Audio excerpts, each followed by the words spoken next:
माने परिक थोड़े नदिया में बाढ़ आए कोई नदिया में उमड़ल पानी दरिया भइल तूफानी बिरादरी है चल जवानी बड़ा मान करेला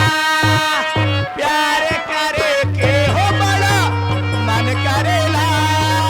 प्यार करे के हो बड़ा मन करेला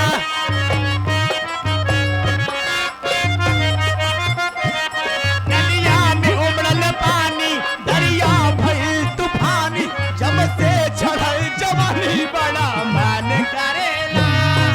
प्यार करे के हो बड़ा मान करे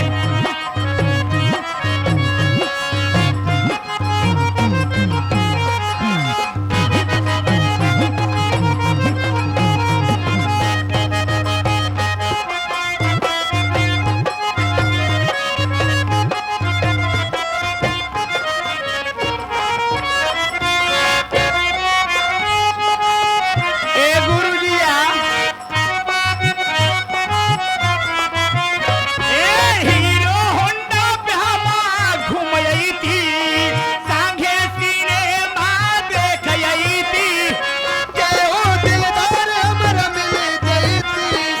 दिल के बगिया में घूम गई थी ए केहू दिलदार हमरा मिल जईते दिल के बगिया में फूल खिल जईते उनका से करबे हम शादी हो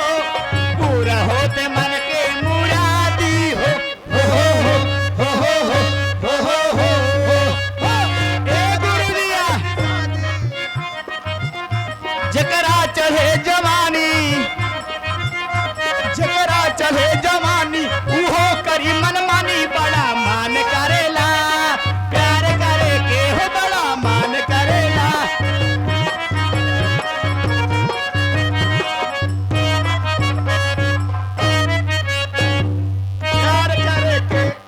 प्यार करे के ता तेरी मैया प्यार करे के आर पार करे के कहा रे हम प्यार ना करी हम सीधा आर पार करी थी अच्छा आपका चालान कट गया है चलाने कृपया में आप जाकर जा चालान रही भरिए। हूँ कहना क्या है चालान गुरु कट जी गया जा चालान भरा